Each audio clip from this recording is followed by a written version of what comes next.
All right. Welcome back, everybody. Here we go. You going? Nolan, Is it going? how's your feed there? Yeah, we're going. Yeah. Oh, okay. All right. Welcome back to episode 15 of TML Weekly. As always, presented by Bjorn and Don Cherry Sports Bar and Grill. So lots to talk about today. There's 4 games in this past week since the last time we talked. I just quickly wanted to shout out TML Weekly is officially now on Spotify, and you can find us by searching TML Weekly on Spotify. So head over there once you're done listening to us today and follow and turn on upload notifications so you can listen to us whenever or wherever you are. So now let's see how the boys are doing. Johnny Mac, what's going on? Hey, good, busy, man. Just stay. The weather's been half decent out here. Just kind of following. It's a real interesting time in hockey right now. There's the women's league startup, which is a fantastic product. I've been fortunate enough to be able to watch a few of those and really like the physicality. A lot of people say, women's hockey is non-contact hockey. I challenge you to watch one of these hockey games. They're real physical, and the officials are letting them go. So that's one thing I'm keeping my eye on. I don't know if you guys know too much about what's going on in the Alberta Junior League and the BCHL. So BCHL in the last couple of years have broken away from Hockey Canada and become, for lack of a better term, a renegade league. They felt that the juice wasn't worth the squeeze. Paying Hockey Canada to be their governing body because of the rules that they were blanketed in with the other Canadian Junior A leagues across the country. So they went off on their own, and now that import rules have changed. They're allowed to bring in 16 and 17-year-old players from out of province, which the Canadian Junior Leagues like the OJ and the SJ and the MJ and the Maritime League can't do. So it got announced earlier, I think on the weekend, Friday maybe, that 5 teams out of the Alberta Junior Hockey League that are currently in the Alberta Junior Hockey League, including the WAG and Brooks. So Brooks Bandits, that's where McCarr played. They're in the national final every year for the Centennial Cup. Just an absolute, successful franchise, well coached. They recruit. So them and 4 others, Okotoks, and there's one up by Edmonton. There's 5 teams total that have. The BCHL has just announced that they're joining their league for next year. AJ immediately, throws sanctions and starts canceling games that involve these kids. So it's a fluid story. We'll keep your eye on it. It's going to get real ugly. There's a big debate out there with a lot of the Hockey Canada, past practices in the way that it was governed under the old boys group with Bob Nicholson and his cronies, and so I believe that the way it's going to go is you're going to get a lot of these leagues starting to break away and form their own kind of stuff. Speaking of Hockey Canada, another following story that we got to follow. And again, I don't want to comment on any of it because it's a pretty precarious. Yeah, precarious for sure. So we've got 2 players, 3 players this week. So the first one's a Leaf. Tyler Bertuzzi has left the team to his wife's due to have their second child, I believe. I think over the next day or so. He's a question mark for the first Winnipeg game. But there's a chance that he'll be there, but they're practicing to, that he won't be there. And hey, congratulations to Tyler and his family. And that's where absolutely he should be. That's why you have your children when you play in the NHL during the regular season, right? You don't have them in the playoffs because, and believe me, they're timed that way. There's a lot of guys that have literally, planned to not have it in, April, May, or June, just because.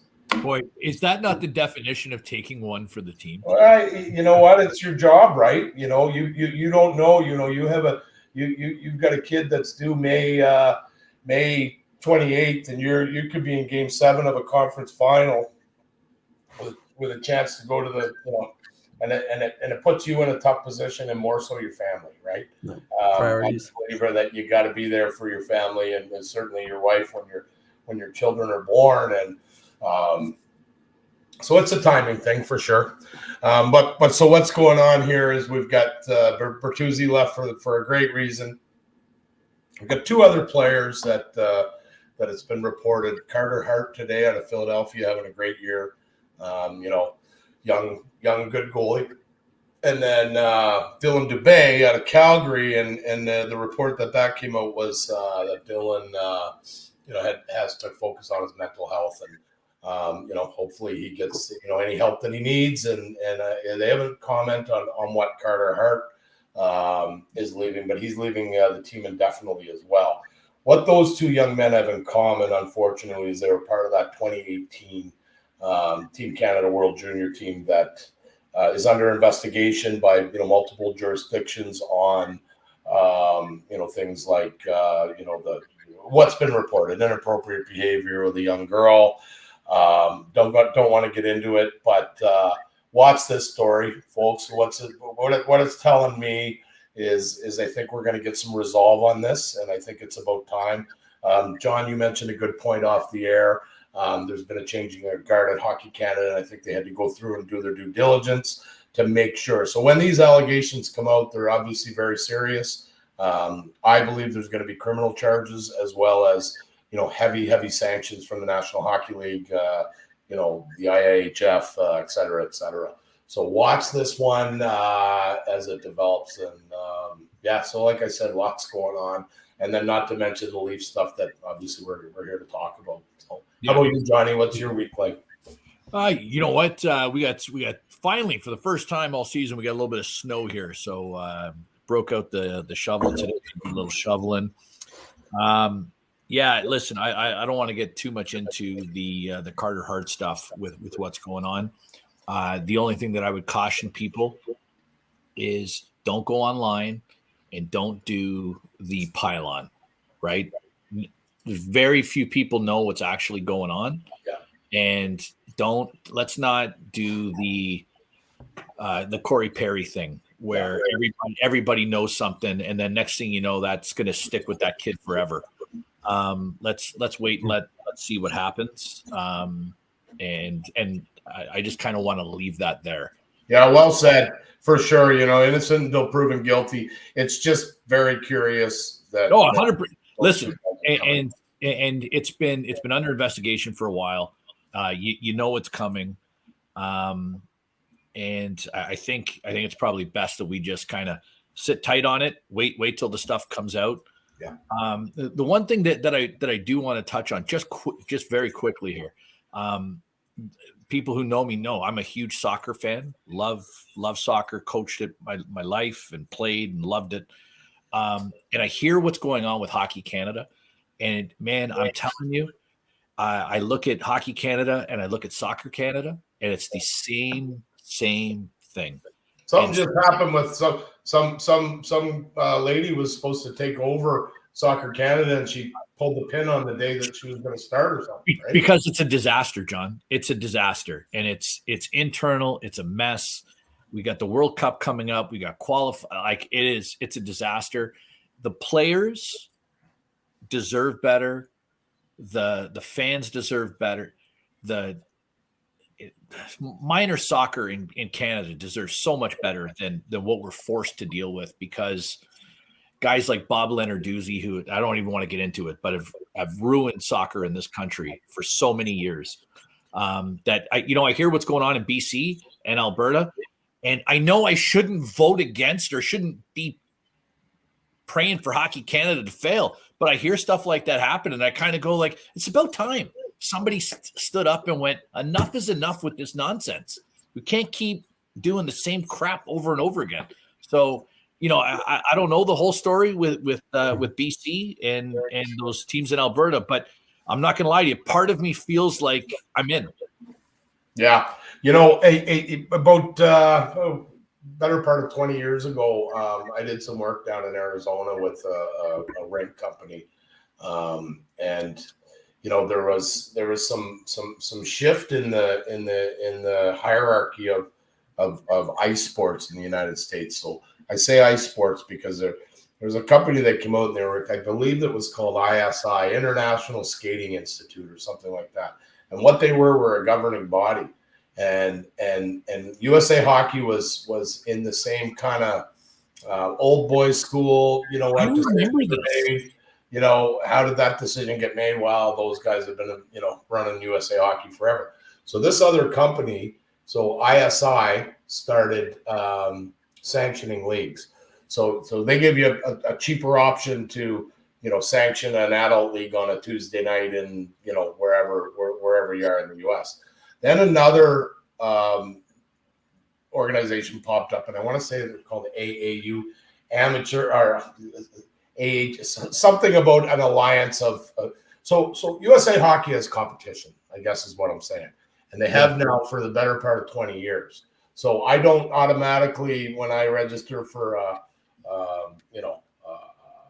program, it's not Hockey Canada, or it's not Hockey USA. You have options, and I think we need them here in Canada. I think Hockey Canada has too much to say about the private hockey piece, and they're protecting their own interests. But it's time that some changes are made, and I think they're going to be forced by action like this, by teams leaving their league that in the province that the town is in that they play, to go play in a league where they got to travel 10 times as much to get away from Hockey Canada. So it's unfortunate, but yeah, totally agree with you there, John. All right, so just jumping into our first subject we're going to talk about. So since the last time we talked, they'll just played 4 games, completing their Western Canada and Seattle road trip, going 2-2, picking up 4 out of 8 points. So before I get your thoughts on the games, I just want to quickly recap the point predictions we made last week. So as I mentioned, the Leafs picked up 4 out of 8 points. John predicted 3. Johnny Mac predicted 6. I predicted 5. So I guess John and I were the closest, but we all missed. Anyways. Yeah, if the price is right, then John gets it because he didn't go over. Yeah, it's true. Listen, I'm not going to lie to you. I would way rather listen.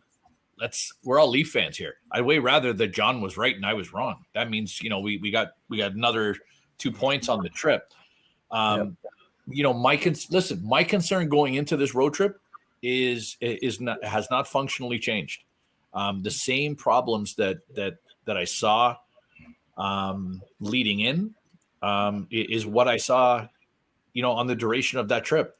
That Edmonton game was in the bag, absolutely in the bag. And again, defensive lapses in the third period. Guys not put. Listen, you guys know this very well. Nobody loves grapes as much as I do.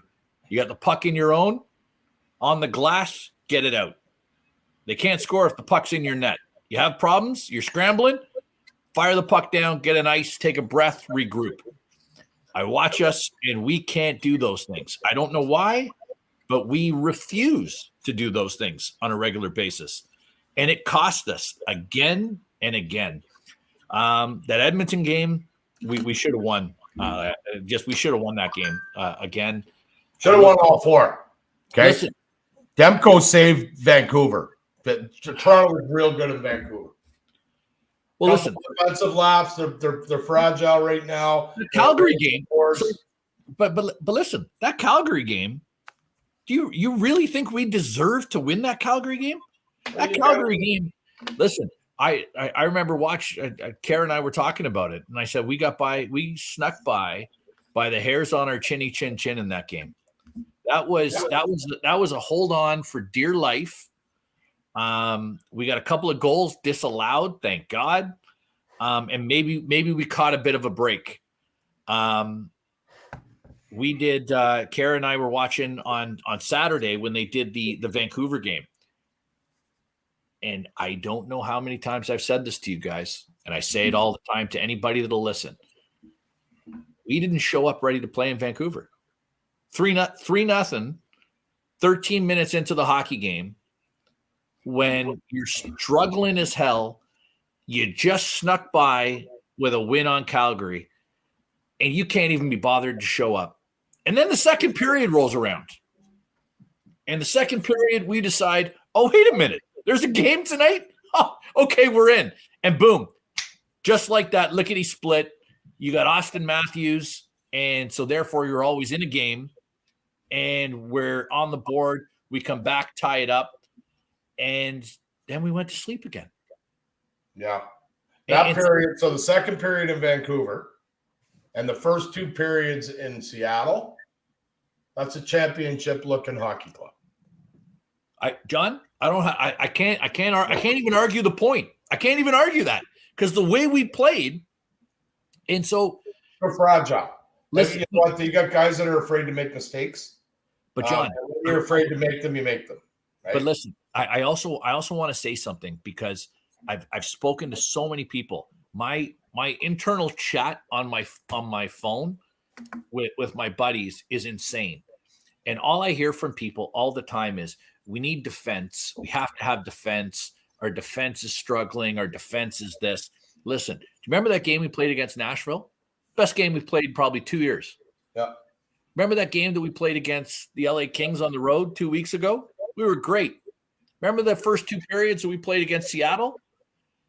We can play as a team defensively when we want to.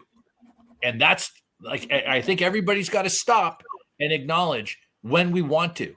Yeah. Reality is this team for 5 years under this coach has played the way the team wants to, whenever they want to, however they want to. And like I've said, for 5 years, that dog does not hunt. When you allow guys to continually do whatever they want with no recourse and nobody being held accountable, this is what you get. And here we are. We're in year 5 of the Sheldon Keefe plan. And the same problems that we had when Mike Babcock was here and left are the same problems we have now.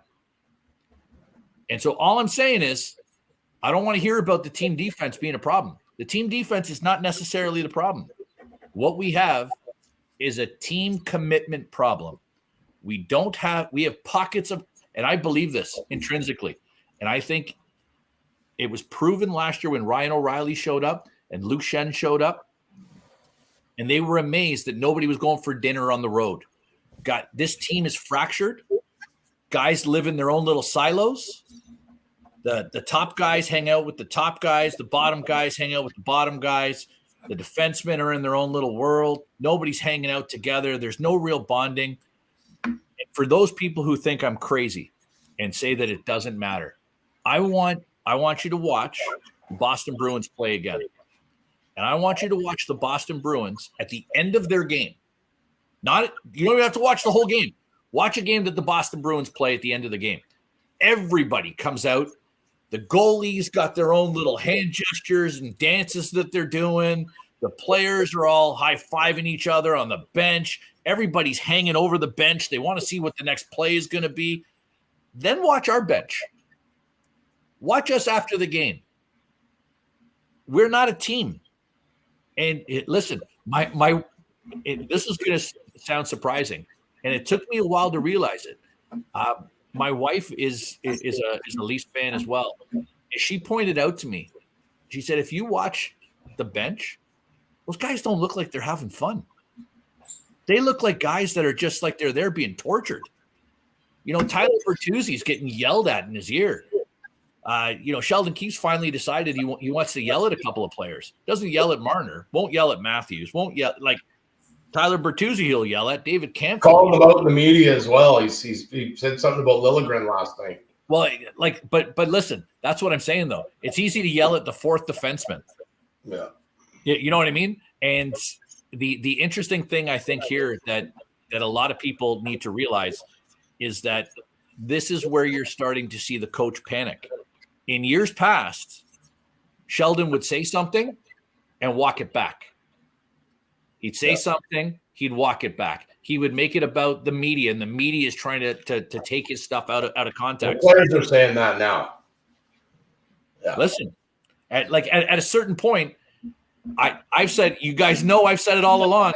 He doesn't have answers. I don't think he's an NHL level coach. I know, John, you disagree with me. Yeah, he's definitely an NHL level coach.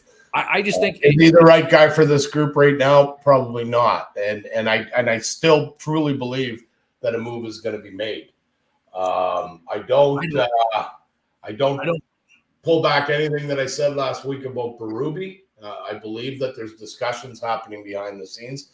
Another name that came up was Claude Julien, successful head coach that he's won. He's coached in big markets too, right? He's coached in Boston. He's coached in Montreal. They went to the Cup with Boston, didn't he? I think he won the Cup with them. Yeah. In 2011. But he or 10. Yeah, he's definitely if he wants to come back, he would get a long look. And I think for to coach in Montreal and coach in Boston is about as close as you can get to coaching in Toronto.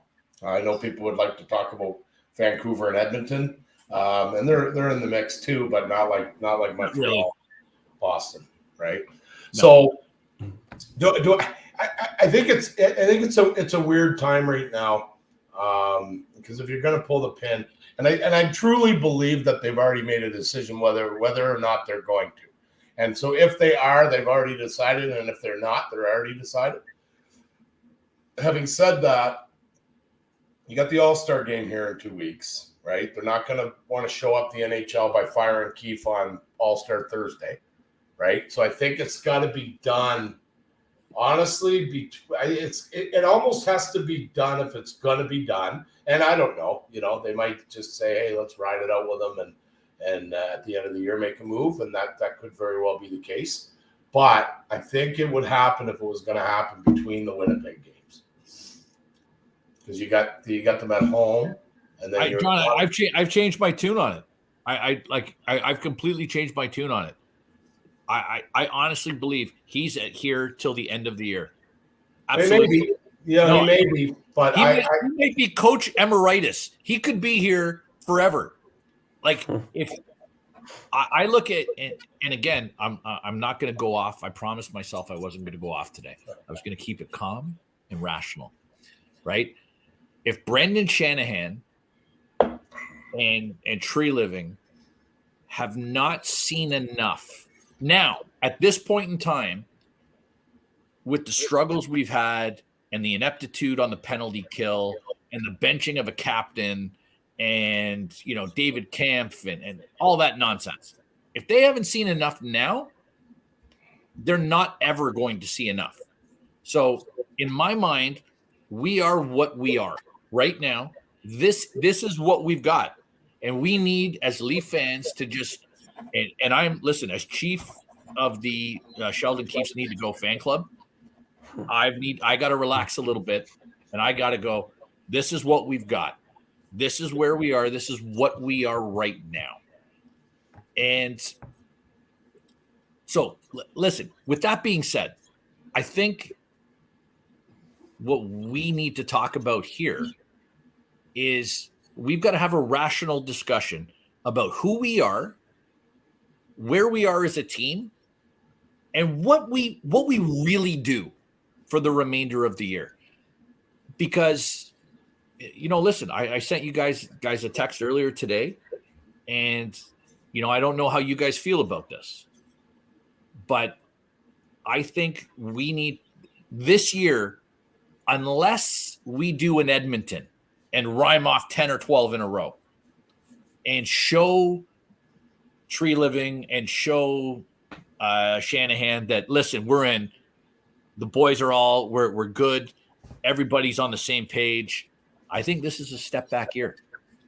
I think for the first time in a long time, definitely in the Matthews era, that maybe we're sellers at the deadline instead of buyers. In the interest of long-term longevity. I don't know what you guys think, But that's kind of where I think that's the next evolution of this team in this conversation tonight. What do you think, Noel? Yeah, I can see Bertuzzi and Domi, maybe Brody too, getting decent returns back, but Bertuzzi and Domi obviously haven't had great seasons, so wouldn't get too much back. But it would definitely be eye-opening to see the Leafs be sellers at the deadline, especially with next year the cap, because Willie's at 11.5, and then you still have JT, Marner, Matthews all above 10 or 11. So Nolan, just remember with the cap. Remember with the cap next year, you got Brody off at 5.5. You got Samson off at 3.25. You got Bertuzzi off at 5.5. You've got Domi off at 3.25, I think. So I mean, you've got all kinds of cake coming off the books. I'm not worried about adding an extra $4 million for Nylander. That's incidental. The issue is, can we do a better job next year with that cap than we did this year? Well, you're also running. So I'm with you. You know, we talked about it briefly off the air. You know, this is probably the first time in 3 years that I would tend to agree, unless something drastically changes. And I think, you know, whether it's a coaching change or a trade or whatever, I agree with you. I don't think that I don't think the personnel we have are the problem, because they show it. They show it in those instances that you said. They can play the right way.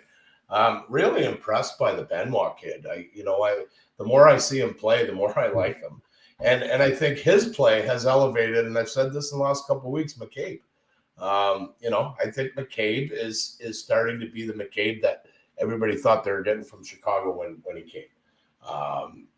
He has his lapses, but I like that he's sticking up for his teammates now. I also like that, remember we talked last week, and then he went in and pinched down low and snapped one right after we got off the air. I was like, well, so good. Exactly what I said. He's starting to get into those spots, right? So, something drastic. Here's where I think, all the pundits that are saying that they may be sellers, and is this the year to, give up more first rounders or whatever? The only reason I would caution that happening is because we talked about it a few weeks ago, and I think we're up. I think there's 2 more years left of the CBA. There's a lot of issues right now. A lot of issues with expansion. I've heard that they want to go to 34 teams before the negotiations start again. So they want to add 2 more teams to this league before the players can come in and bargain a percentage of that $1 billion that it's going to be for a franchise, right? Because that's high on the NHLPA's list. So, they're ready to go to war. It's going to be bad. I think it's going to be the worst one we've seen. I don't think they're close on a lot of stuff. And then, especially if the NHL goes over right now and sticks their tongue out at the PA and pulls in $2 billion for the owners and gives, Kansas City and Salt Lake a franchise. That's just going to create more unrest, right? And then turn around with this hard cap and say, we can only spend this. Listen, right? I'm just telling you, as a fan, the NHL needs their head read, and the NHLPA needs their head read. Because the last thing anybody wants to hear about is the millionaire athletes complaining about the billionaire owners. It's the absolute last thing. And I'm telling you, this is the problem with sports today. And right now, it was funny. I had this conversation with a lady who runs a Facebook group. I won't name them. They're a significant on Facebook. They've got one of the largest reaches of total members. And you know what she said to me? She was like, I don't have the passion anymore. Yeah. Like I'm wore down. I'm really wore down by the effort. I'm wore down by what I see. I'm wore down when I see Marner come out and say, I'm playing great. We're playing great. Yeah, you know what? We've blown leads in 5 games, but we're playing great hockey. That does not fly in Toronto, man. And, we've heard it for so long, this fan base, and I maintain the longer we let Shanahan just continue to just Shanny's power is at the lowest it's been since he's been here. Is it though? Is it like right now? Absolutely. What indication do you have of that? And I'm being honest. What indication do you have of that that's actually legitimate?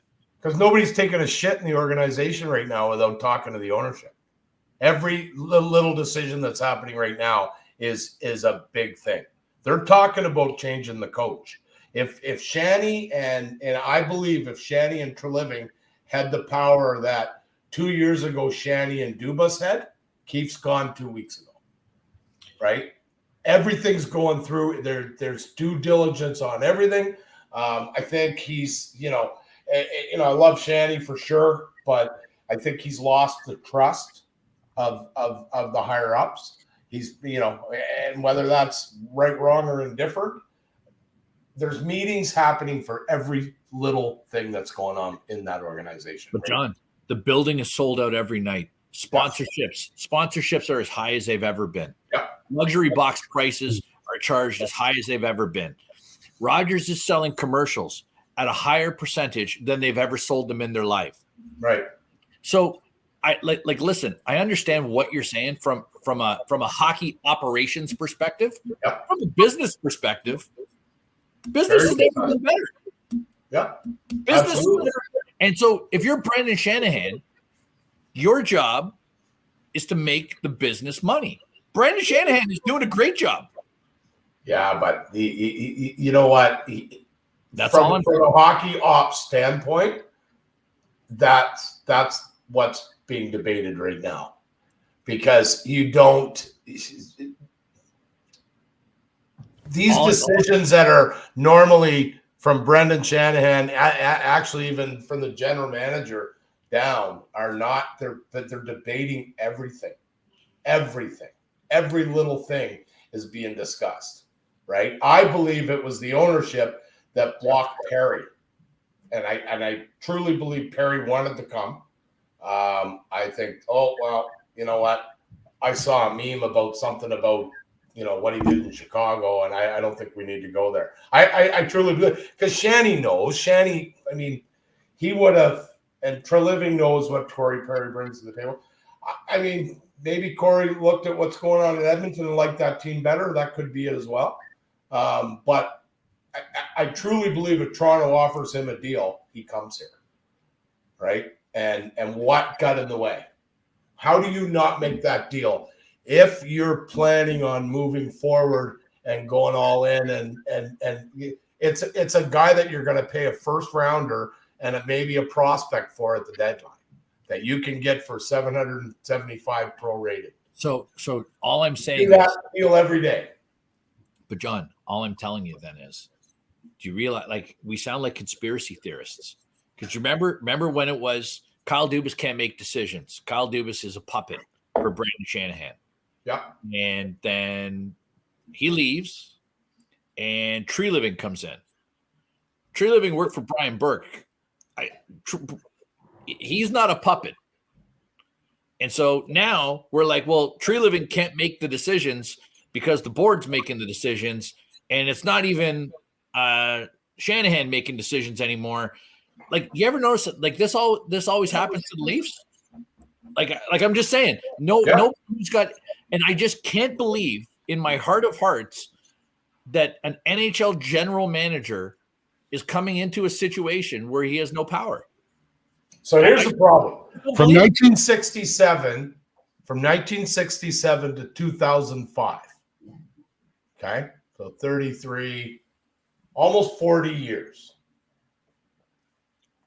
Number one valued franchise, highest ticket price, most jerseys sold, TV revenue, better than anybody, right? And they didn't do it. They didn't get a cup team in that 38 years when you could have spent $100 million on players if you wanted to. And if you even prorated the salaries that Toronto was paying out, certainly, absolutely in the 80s, and you could go into the 70s as well. If you just took a percentage of, revenue versus what you're paying out on your on ice payroll, if they were even close to the percentage of some of the, Montreal was and whatnot, they would have just smashed. They would have won.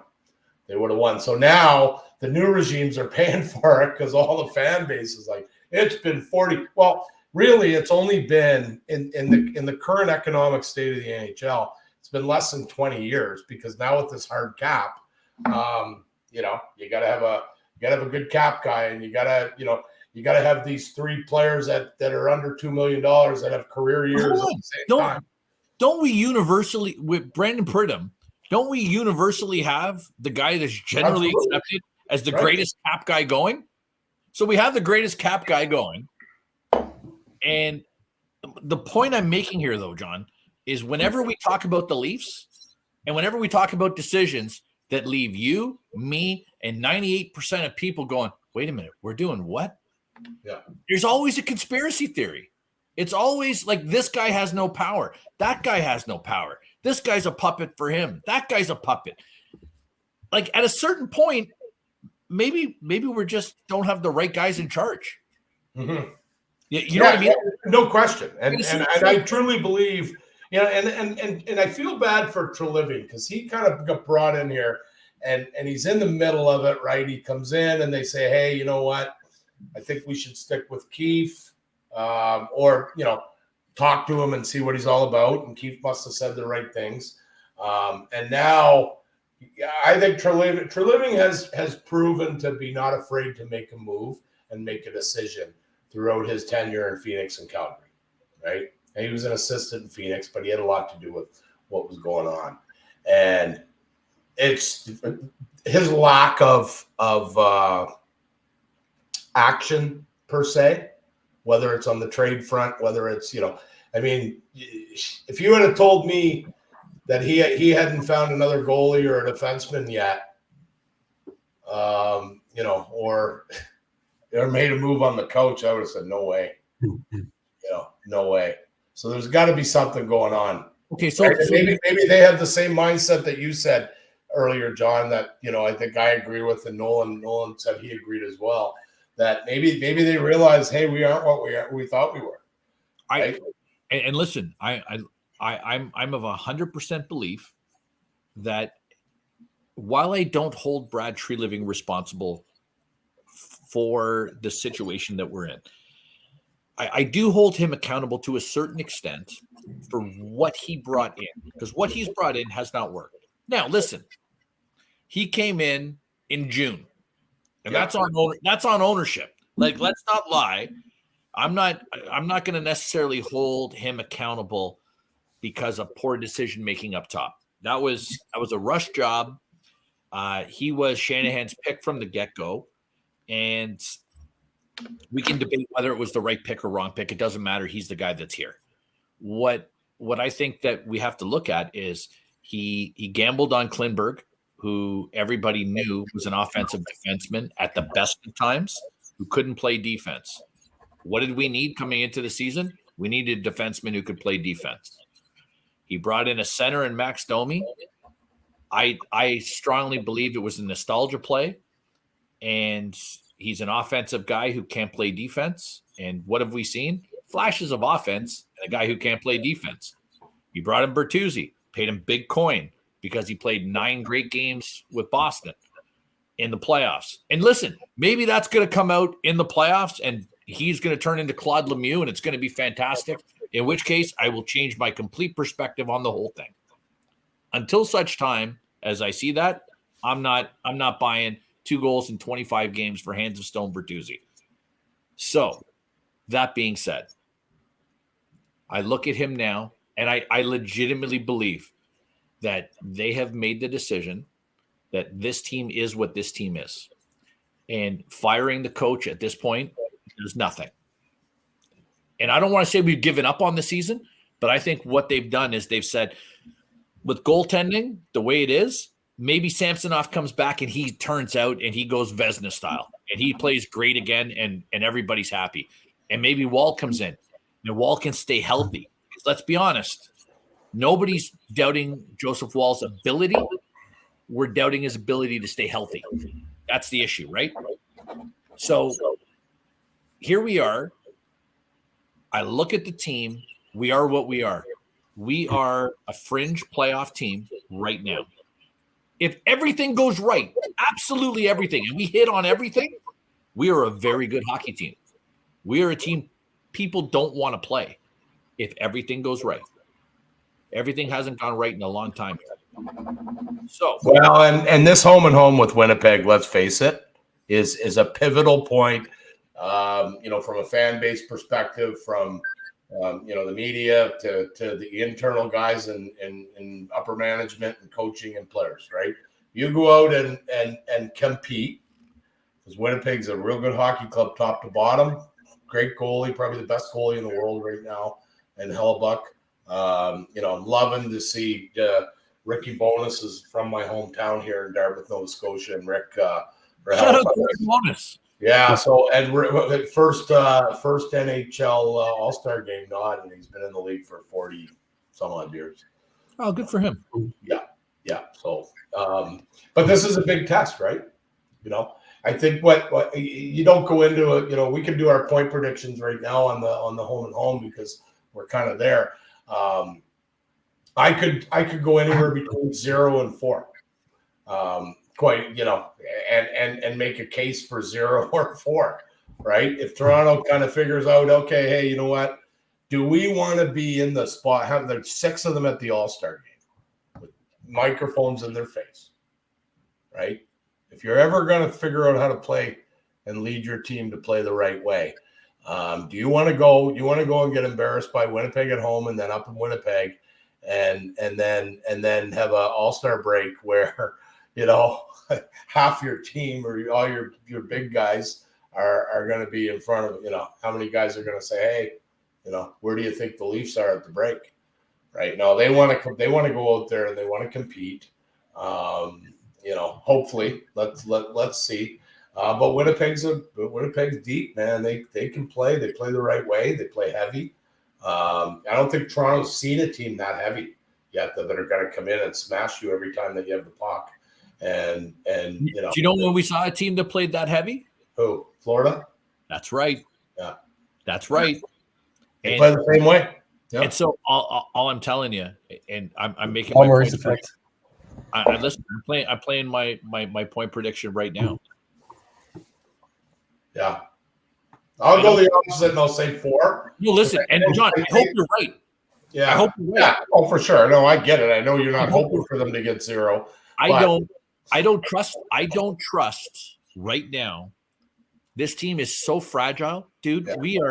We are like we're on eggshells. Everybody's afraid to make a mistake, including ownership, including the GM and the president and the head coach. Everybody they don't want to do something to further put the spotlight on them, right? You got Liljegren that is getting called out by the coach and the press at this point. I don't think he's been that bad. I really don't. Well, Timmy Liljegren hasn't. Yeah.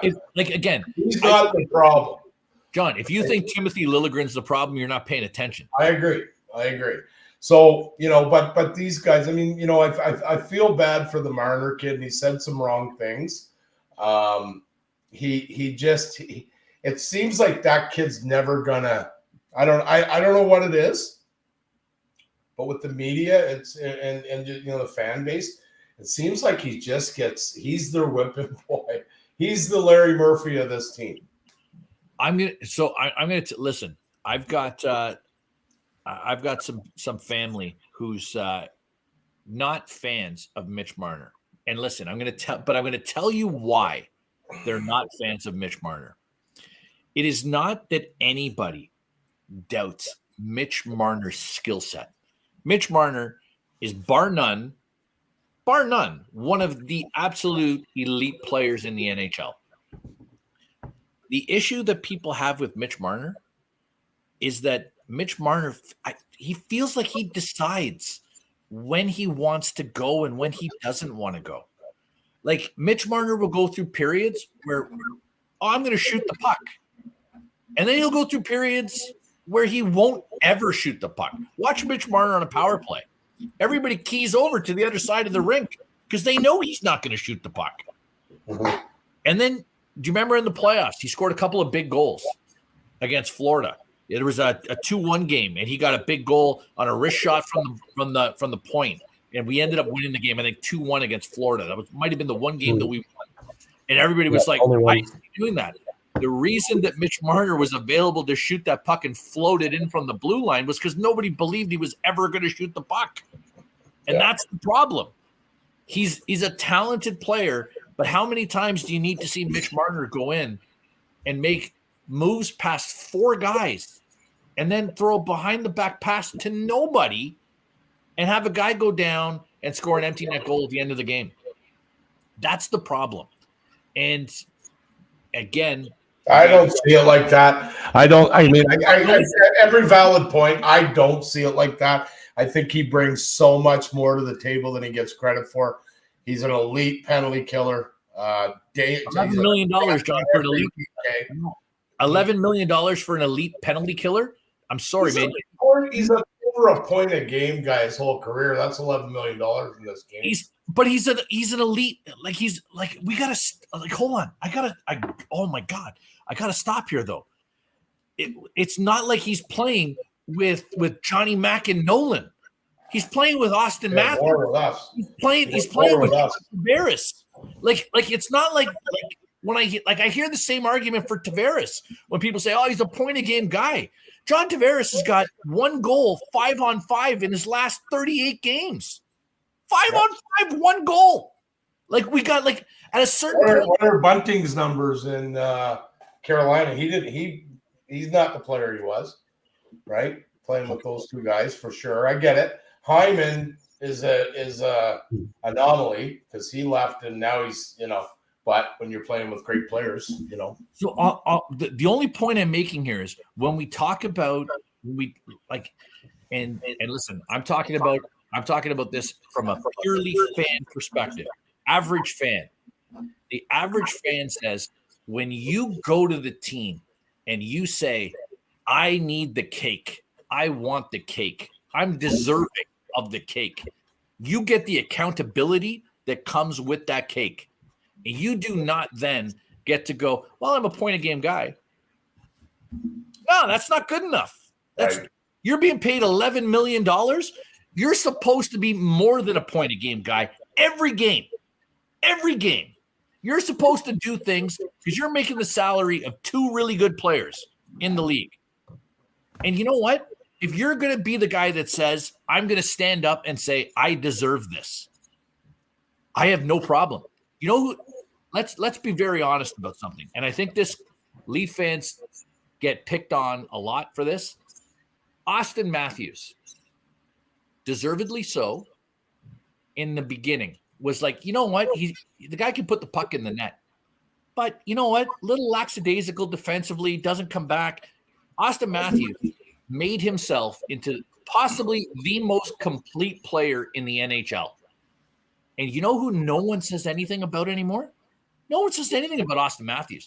He's leading the team in block shots. He's coming back. He's killing penalties. He's on the ice all the time in key situations. He's scoring big goals. No one, absolutely no one says anything about Austin Matthews. You know why? He's living up to what he said he could do. Give me the cake. I deserve it. Watch me lead. So Marner. You know what? Marner's living up. I think Marner's problem is,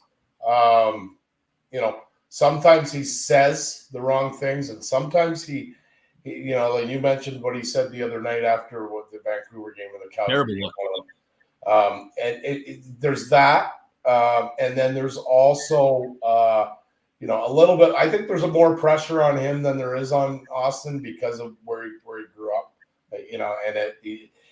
I saw it through contract negotiations. I saw, this kid, he should take a hometown discount because he's from Toronto.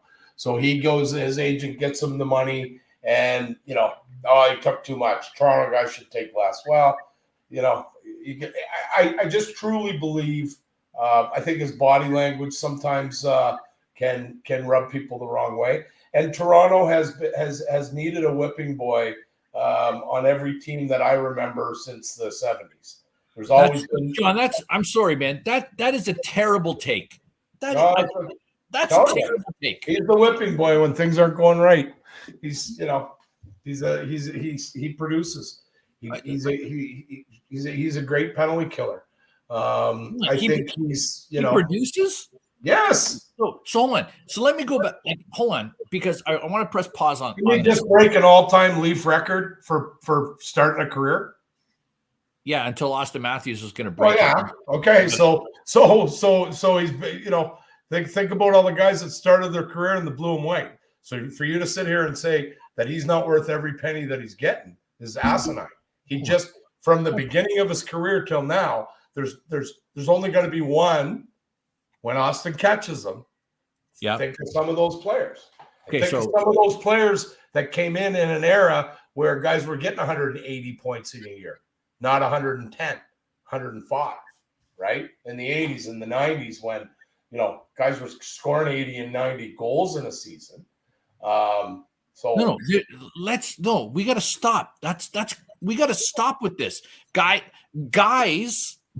were not scoring. Pavel Bure was scoring. Alexander McGillney was scoring. Brett Hull was scoring. Wayne Gretzky was scoring. And Mario Lemieux was scoring 70 or 80 goals a season. We got to stop with this. Everybody was scoring. And 15 other guys would score 50. There'd be 15, 20, 50 goal scorers in that stretch. Yeah, but then they had 35 assists. We got to stop. Like Steve Yzerman scored 70 goals. It's stats. It's, you know what? Marner's there. You said it. He's elite. He's an elite hockey player. Please don't misunderstand what I'm saying. I am not knocking Mitch Marner's skill set. I am not. Mitch Marner is elite as a playmaker. I wish he would shoot the puck more. I do. However, you got to acknowledge, John, and I'm honest to God. I'm sorry that I have to say this. In Mitch Marner's first 4 years in the playoffs, he had more over the net delay of game penalties than he had goals. Like, we got to acknowledge this. Like, I feel like score in the playoffs. Sorry, it's a little tougher to score in the playoffs. I get it. And $11 million. There's the whipping boy coming out, right? No, at $11 million. How was his PK work? No, man. How was his PK work? John, he's an $11 million player. I don't want to. It does matter. It's a salary cap league. It's a salary cap league. It's a salary cap league, but in the playoffs, I don't care if my star players have any. We need to win. They didn't win. But that's not on Mitch Marner. Like, you're making it out like if they didn't have Mitch Marner at 11, they'd win. They'd be less than 500 if they didn't have Mitch Marner this year. Less than 500 hockey club. Way less. He's that good. On both sides of the puck. His defensive game is underrated. We started this conversation on why people feel the way about Mitch Marner that they do. And I'm telling you, this is why. This is why. Mitch Marner said, I am good enough. I need the cake. He held out. He wanted the cake. He made a big presentation about how he was the guy and da-da-da-da-da-da. And my only point here, John, is when you say, listen, I'm a big Bills fan. Everybody knows I love the Bills. Stephon Diggs, okay? Steph Diggs has said, I'm the man. Give me the ball. I want the ball. I have to have the ball. I'm Odell Beckham Jr. I'm equally that good. And you know what? Josh Allen threw him the ball with the game on the line. And what happened? The ball went through his hands. Okay? You don't get to say you're the guy and you demand this. And then when you fail and you don't deliver, then every guy that signs a contract in pro sports in general is saying I'm the guy because his agent's going in there and saying we want this number. So every single guy. But so you're telling me, okay, right now I want to end this because we're getting late. No, I want to ask you right now. So Marner's got one more in 11, right? If he wants 12.5, you let him walk, or do you move him? You're gonna pay him? Yeah. I rest my case. No, but hold on. You pay Mitch Marner because of what Mitch Marner can be. That's why you pay Mitch Marner. Mitch Marner is that. If he hasn't figured it out, he's a year older than Matthew. No, but he's a different player. He's a different player. He's a different cat. He's got a little bit of swagger. I think that rubs people the wrong way, or some people the wrong way. I think some of the, and I don't want to get into it because there's some issues. Like they ripped apart his dad for not celebrating JT's 1,000. Not a good look. Not a good look. But you know what? But I truly believe it was any other dad. Any other. So you put Brian Matthews there. You put Jake Gardner's dad? Any one of those dads. Who? Jake Gardner? Oh, right. There would have been Jake Gardner's dad before Marner's. And before him, you got Larry Murphy and you got, the list goes on, right? He's the whipping boy. Now, the only thing that I will say about Jake Gardner is, and many people don't know this. I surprise people with this stat all the time. Do you know that in game 7s of the NHL playoffs, Jake Gardner has the worst plus minus in the history of the NHL? I don't like that stat anyway, but I'm just saying it's one of those stats that people hear and they go, yeah, I feel like that fits. I feel like it fits. I just think, you know what? I think Marner is just a little bit underappreciated. I think he's the type of kid. So if you look at leadership, right? And you look at leading a group of people, and you can't treat everybody the same because they're different kids. And I always say some of your players might need a kick in the butt to get going, and somebody might need to be coddled. I just don't know if they've been able to. It's hard to say. You're at the right spot. No, I can get there with that. It's a tough one. But the kid, I don't think honestly, and I put Tavares in this conversation. I don't think anybody cares as much about being a Toronto Maple Leaf and winning in that city than Mitch.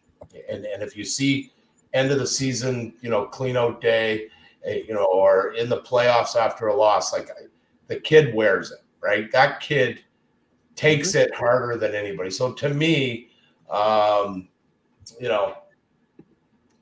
think he's getting a raw shake. I really do. And you hear stuff like people are commenting now, and maybe they move him and bring in, free up that money, move him and then Tavares is done. And now you got $20 million to retool. Well, be careful what you wish for, because you got a lockout coming potentially. And you only got another year with Matthews after that. And if they haven't had a sniff of winning by then, Matthews ain't going to be here. He's going to go somewhere where he can win, right? And as much as he loves Toronto and wants to be here, I think the kid wants to win, right? So if there's another opportunity out there that's closer, and so I would caution moving him. I really would. And if you're going to move him, I'd move him. I don't even know what's his no trade like. It's in effect right now. Do they have a window after the season? Yeah, Marner's. I think kicked in on July 1st. I think it's a full no move clause. You can't. Marner can't be moved. So we for those people that are out there who are saying get Tavares to move. Didn't we have a question, Nolan, about somebody asking about Tavares? I thought we had somebody ask a question about Tavares' no trade, and so this has come up a couple times. And listen, would I like to see Tavares waive his no trade clause? I'll be honest with you. I am very 50-50 on it. I really am. Because I think John Tavares is still the one thing that I think people don't like about Tavares is an $11 million hit on the cap. I don't. Still a youthful player. That's what I'm saying. I don't think anybody who legitimately follows the game and who legitimately watches the team, I don't think you can look at John Tavares and go, John Tavares is not a very good hockey player and still has a very big impact on every game. Like I understand he's on an 8-game pointless streak. And listen, I'm the very first guy to get on Tavares. Absolutely. But listen, we hate the contract. We don't hate the player. And that's, I think we need to make a distinguishing line there between that. Now, if you want to make an argument that contract, because of what it is hurting the team because of what his value is now at age 33, I can listen to that conversation. That's not his fault, though.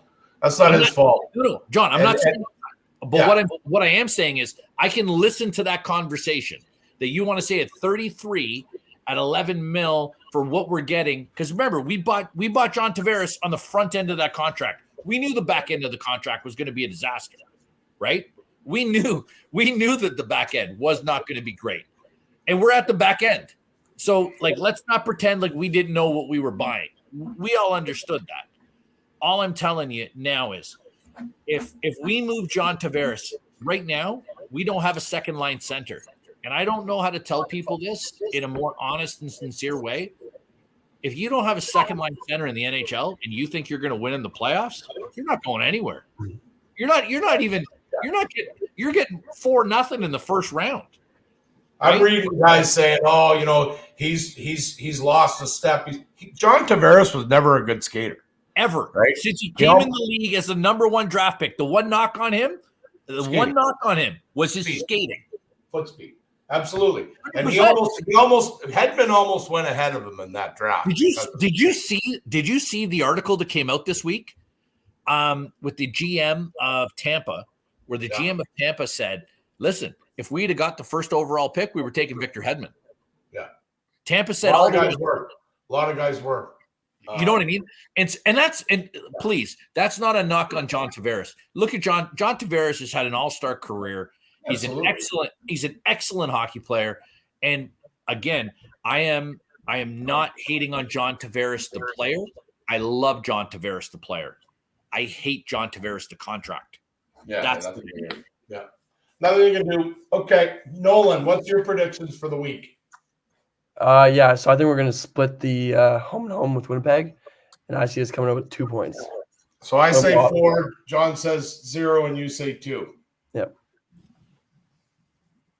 Okay. I mean, here we go. We're and I want to be clear because a lot of people get on me all the time and say, John, you're so negative.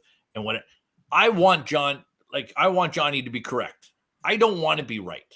No, I want John to be right. I want us to get 4 points. I want us to play fantastic. I just look at the team and where we are right now. And, I know we got to go because we're getting late. But how do we feel about Samsonov? I think we got to talk about it because the last time we were on and we talked about Samsonov, he had gone away. We were sending him to Siberia and life was great. Jones was playing fantastic. Jones has kind of come back to earth. Sammy looked okay. Nolan, what do you think about going back to? Yeah, so I heard Sammy's projected to be the starter tomorrow night in Winnipeg. He is going to start in Toronto against Winnipeg. But if he can get it on a little roll here, head into the All-Star break and then have a couple days off, recoup, and get back after it, I could see him having a good end of the year. Hopefully he goes on some miracle run like you were saying earlier, like a little Vezina run. He's showing flashes that he can do that. Last year he had a 2-month span where he was a good goalie. He was a great goalie for 2 months last year. Let's not kid ourselves. Ilya Samsonov for 2 months last year was a Vezina level goalie. I've said it before on the show, and I've said it a million times. You got to get the right guy in the right headspace and healthy. And there's about 6 guys that could be your goalie come playoffs. And all 3 of those are included. Woll, Samsonov. I don't think Jones would have to go through waivers again. You mentioned earlier. No, he would. Would he again? Yeah, he's played too many games. Okay. Well, whatever. I mean, I don't know if I think he's. Do you think he'd get claimed? Jones? Yeah, I don't know if he's the guy that, that's a tough one. Well, you have to wait and see how the others are looking at the time. But, like I said before, that's a guy, again, like a Fleury, that you're paying for experience and coming in at the if you're looking for somebody at the deadline, that's a second, third round pick and maybe a prospect, right? If Samsonov comes back and plays really good, would you guys consider running Samsonov and Jones and sending Woll down because he's got two-way? No. No, I think Woll's earned his. I would certainly start there, right? You can send him for a 2-week conditioning assignment when he comes back, and let him get back to game shape. Maybe at a little bit of a slower pace, and see how he is technically and how the injury holds up. But no, I'm not assigning him to the Marlies. I think that's a bad look for the organization. I mean, the kid, he's done everything that's asked of him, and unfortunately, I would be more apt to move either one of the other two than Woll at this point. But, do we think there's any merit? And listen, I was thinking about this on the drive home today. Do we think there's any possibility that Linus Ullmark becomes available from Boston? Yeah, I think he is going to be available. Because let's be honest, you got a couple first rounders and a prospect, and it's going to be high, steep. No, I'm not saying he's going to make the UC Soros price look ridiculous, but I think he's got 2 years left on his deal. So you could get him conceivably for 2 years. Ullmark has been ridiculous for Boston, and they've got Swayman there. I just think they could get a king's ransom if they wanted to for him. And there's teams that are looking for goalies left, right, and center throughout the league right now. Yeah. It's just something to think about. Just something to think about as the trade deadline comes. Where does Linus Ullmark fit in? Just something to think about. Oh yeah, I mean he's any contender is gonna look at that guy for sure. I mean he can play, but it just it's a matter of time here that they've got to figure out what they are, and hopefully you get a couple of regardless of the result, a couple of good efforts in the Winnipeg home and home, and something that you can build on. Let the guys have a break. Lots of hockey in Toronto is going to be pretty wild over the All-Star break. There's going to be lots of cool stuff happening, and my son's team's in a tournament this weekend in Antigonish, and then next weekend in Charlottetown. So we got lots of hockey out here too. Right on. And so listen, before we get out of here, I just want to send a special shout out. Kara is in Belleville this week for a provincial qualifier for gymnastics. So shout out to Kara Grace. She's going to kick and play fantastic. And I'll give you guys an update next week and let you know how she did. Yeah, awesome, good. Any final words there, Noel? Nope. Just thank you to the sponsors, Bjorn and Don Cherry Sports Bar and Grill, as always. And go Leafs, go! Hopefully, go Leafs, go, boys. See you guys. Yep.